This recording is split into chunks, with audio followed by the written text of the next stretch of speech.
Hey Mark, this is a quick demo video for you for your Obi-Wan. I just got done redoing the pixel LEDs on it, so I guess that's my fault. We talked about LEDs in the PCB and it skipped my mind. So I dug all of the other assembly I had out, got all that cleaned out, put the new ones in, got everything soldered together, and so that we can go over your hilt. Of course, you got a CFX, you got a 28mm bass speaker right here. You probably won't be able to see it good in the camera. Oh, if you look in that slit, you can see it. That's where your sound comes out. It sounds good, sounds a lot. This is the only way you could have a removable battery, is to put it here, and then your board is immediately right here. So we're going to crack this open, we'll go over some things, and then I'll tell you how to get to the SD card. But there's your stock NeoPixel with LED. You'll want to unscrew this piece right here.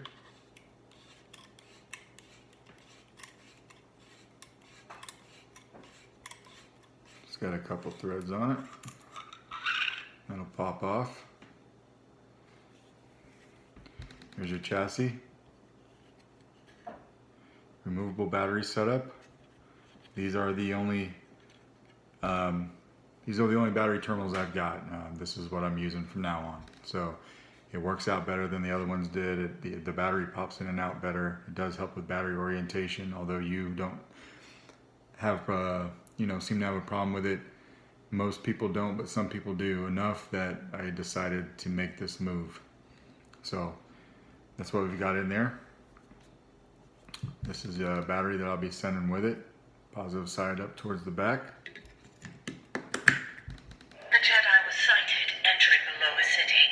Then it's just as our Lord predicted. This will screw right on.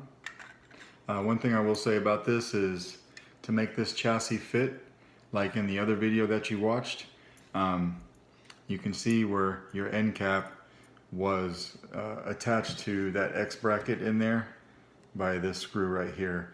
I did take this screw off. That much clearance, it made all the difference. So I did take that off. I did use E6000 to epoxy your end cap on in there. So it's nice and sturdy. I've let it cure overnight. If you ever wanted to pop it off in the future for whatever reason, it would take some force, but you could get it. That's the cool thing about E6000. But the battery's nice and flush with the chassis. We'll screw this on.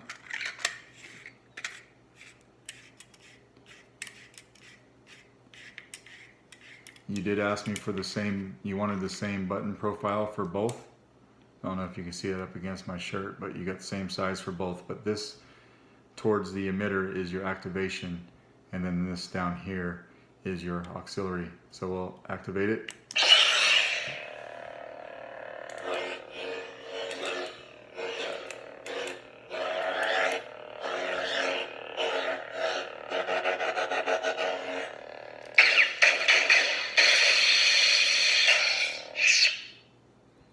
That's all working good. I do got my 1-inch test blade. We'll throw it in here. This kit comes with an Allen key, so I know you're sending me your empty, and I'm sending you this one installed. So just keep the Allen key that came with yours. Keep the Allen key that came with mine, and everything will be good. It is a little bit of a tight fit, so your 1-inch blade, you probably want to give it a little bit of a sanding, maybe. I'm not going to use the Allen key for your retention screw that's right here, because on this test blade you don't even need it. I know it's daylight out, but hopefully you can tell everything's working good. Tap for blaster deflex. Hold for blade lockup. Same setup as the others. You'll hold your auxiliary and twist your wrist for change color. And I will twist the hilt.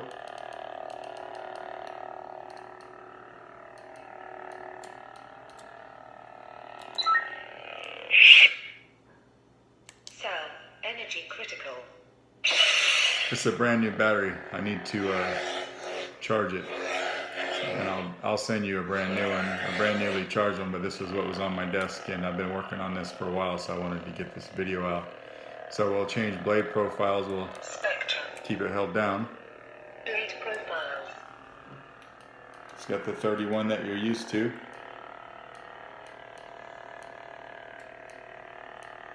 Just cycle through a couple of them so you can see if everything's good.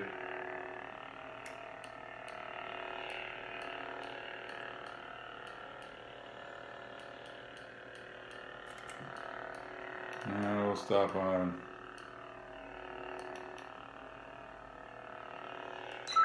rainbow blade. I don't know if you can see that in the daytime, but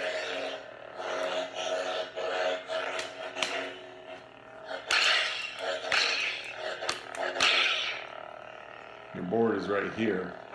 So with a full length blade, if you're holding it down here and you beat on it, you'll have the flash on clash, but because I got this small blade, it's registering better if I hit it right here.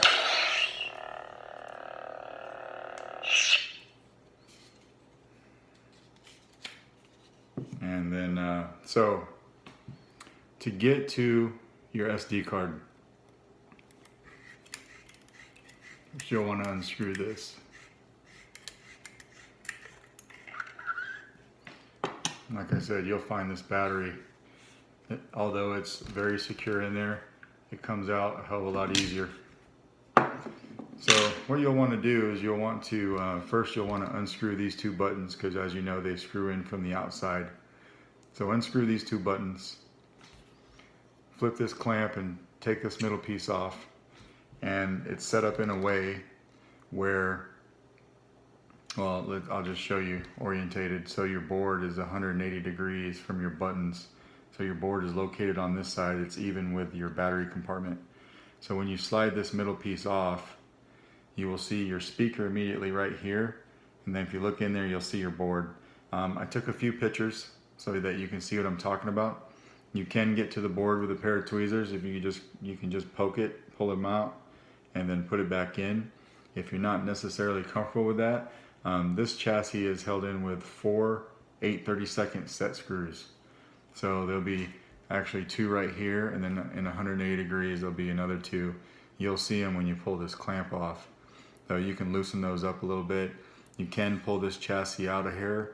You can pull it out a lot if you're not careful. I don't suggest doing it. Just pull it out enough to do what you want to do, and then slide it back and tighten it up. But I installed the chassis, and then I programmed the card, and I made it to where like I had to get in the way I'm telling you to take the SD card out and put it back in, and I was able to do it fine. So I'm sure you will too. I just wanted to make sure that I was able to do something before I said it could be done. Other than that, you know, that's pretty much it. It's a beautiful hilt. I hope you enjoy it. About the only imperfection on this thing is my hilt came with this right here. Let me find it. That one spot on this grenade section, a little ding or something. It was there when I got it. Other than that, it's pretty flawless. I will tell you that this fan piece, this brass fan piece, doesn't tighten, or it didn't tighten. It just goes up and down. So what I did is I put a little bit of glue on the threads. I tightened it down. That way it's not wobbling like it would tend to do. So it's nice and secure. All right. If you got any questions, let me know. I'll send you those pictures of what I was talking about. Thanks.